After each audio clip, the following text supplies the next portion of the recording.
माफी को supreme court ने नामंजूर कर दिया है और मंत्री के खिलाफ एफआईआर रद्द नहीं होगी, यह भी सुप्रीम कोर्ट ने क्लियर कर दिया है। विजय शाह की गिरफ्तारी पर रोक मामले में जांच के लिए स्पेशल इन्वेस्टिगेशन टीम यानी कि एसआईटी का गठन किया जाएगा। जांच कमेटी में 3 आईपीएस लेवल के अधिकारी होंगे और इस जांच कमेटी में एक महिला अधिकारी को भी रखा गया है। कमेटी में मध्य प्रदेश के बाहर के ही अधिकारी होंगे, यह भी क्लियर कह दिया गया है सुप्रीम कोर्ट की तरफ से। सबसे पहले आपको सीधा लेकर चलते हैं, मेरे सहयोगी वासु इस वक्त सीधे हमारे साथ कनेक्ट है। वासु, आज सुप्रीम कोर्ट से बहुत ही तल्ख टिप्पणी और बहुत ही कड़ी फटकार विजय शाह को पड़ी है। आपके आसपास में देख रही हूं मौजूदगी है, कुछ नेता कार्यकर्ता जो भी लोग आपके साथ हैं, बात कीजिए उनसे। बिल्कुल, देखिए सुप्रीम कोर्ट का आज पूरा जो आदेश आया है, जो सुप्रीम कोर्ट ने पूरी सुनवाई में बात कही है, उसको बड़े करीब से मध्य प्रदेश के नेता प्रतिपक्ष उमंग सिंगार देख रहे थे, क्योंकि वो इस पूरे मामले को लगातार उठा रहे हैं। सर, जिस तरीके से आज सुप्रीम कोर्ट ने सुनवाई की है, कैसे इस पूरे निर्णय को आप देखते हैं और आगे क्या कुछ इसमें होना चाहिए? निश्चित तौर से मैं स्वागत करता हूं कि एक जन भावना को देखते हुए माननीय हाईकोर्ट, माननीय सर्वोच्च न्यायालय ने इस पर टिप्पणी करी, एक रूलिंग दी और एसआईटी की बात करी और ये भी कहा कि टिप्पणी जिस प्रकार से आपके माध्यम सुनने में आया कि ये आपका माफ़ी योग्य नहीं है, लेकिन भारतीय जनता पार्टी इसको माफ़ी योग्य मानती है। 7 दिन के अंदर आप इस्तीफा नहीं ले पा रहे हो। 7 दिन के अंदर क्या भारतीय जनता पार्टी ये बताए कि आपने ही बयान दिलवाया था क्या विजय शाह से? क्या आपको क्या मजबूरी है? क्या आप देश की सेना से बड़े हो गए? आपकी भारतीय जनता पार्टी की सरकार क्या विजय शाह आप मुख्यमंत्री से बड़े हो गए? मेरे को समझ में नहीं आता कि महिला का अपमान, सेना का अपमान, इनके देवड़ा जी फिर दिया कि उन्होंने तो सेना को नतमस्तक बता दिया। तो इस प्रकार के शर्मनाक बयान पूरा देश देख रहा हो, देश क्रिया प्रतिक्रिया कर रहा है और मुख्यमंत्री, प्रधानमंत्री और अमित शाह जी चुप बैठे। इसका मतलब ये है कि देश के अंदर लोकतंत्र नहीं चल रहा, तानाशाही सरकारें चल रही है।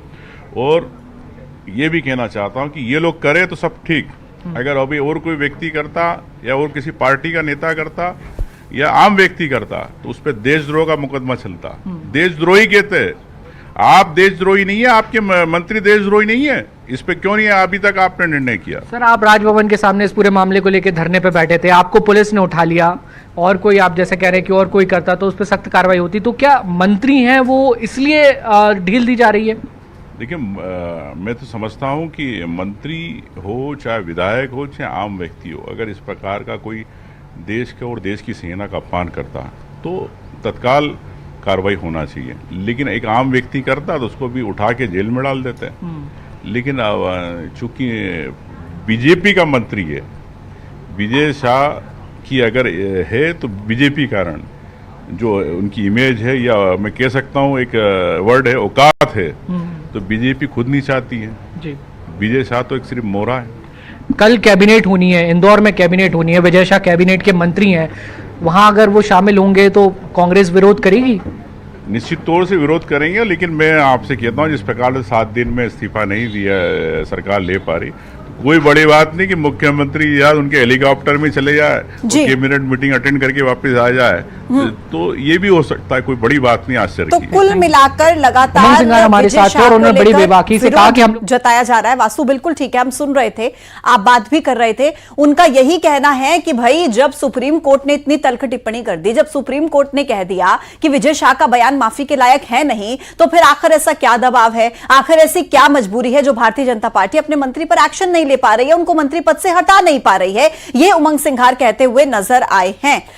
अशरफ काजमी दिल्ली से हमारे सहयोगी इस वक्त सीधे कनेक्ट हैं। अशरफ, कुल मिलाकर विजय शाह ने जो बयान दिया, निश्चित तौर पर उस बयान से पूरे देश के लोगों का दिल दुखा होगा, क्योंकि सेना के बारे में इस तरीके के शब्द कोई भी बर्दाश्त नहीं कर सकता। लेकिन अब सुप्रीम कोर्ट जिस तरीके से कह रहा है कि भाई जो विजय शाह का बयान है वो माफी के लायक नहीं है, लेकिन गिरफ्तारी पर भी रोक लगा देते हैं और एफआईआर भी रद्द नहीं करते हैं, क्या मायने इसके समझे जाए?